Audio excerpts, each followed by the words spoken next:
வாலி ஒரு சிறிய மண்புழு. அவர் ஒரு பெரிய கருவேல மரத்தின் கீழ் ஒரு வசதியான துளையில் வாழ்ந்தார்.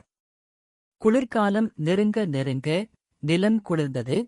மற்ற அனைத்து புழுக்களும் குளிர்ந்த மாதங்களில் தூங்குவதற்கு ஆழமாக புதைந்தன.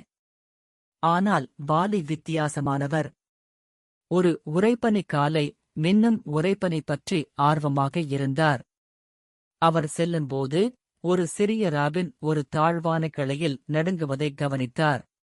நான் என் வழியை இழந்துவிட்டேன், உணவைக் கண்டுபிடிக்க முடியவில்லை, ராபின் சோகமாக கூறினார். உதவ வேண்டும் என்று தீர்மானித்த வாலி கடுமையாக யோசித்தார். என்னை பின்தொடருங்கள் என்று உற்சாகத்துடன் கூறினார்.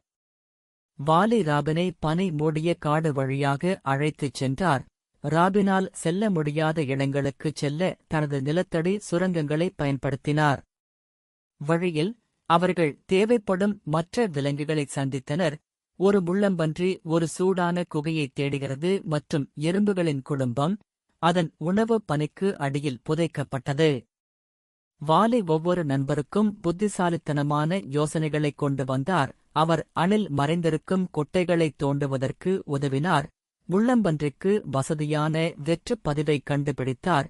மேலும் எறும்புகளுக்கு சூடான இலை குவியலுக்கு ஒரு இரகசிய பாதையைக் காட்டினார்.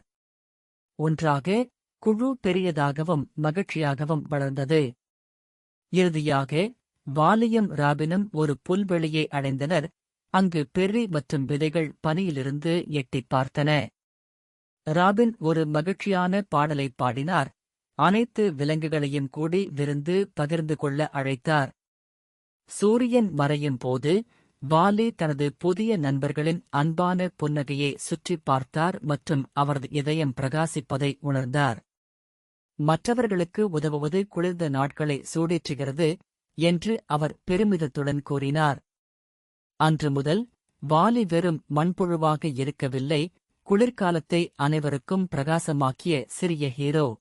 Subscribe Nemo TV.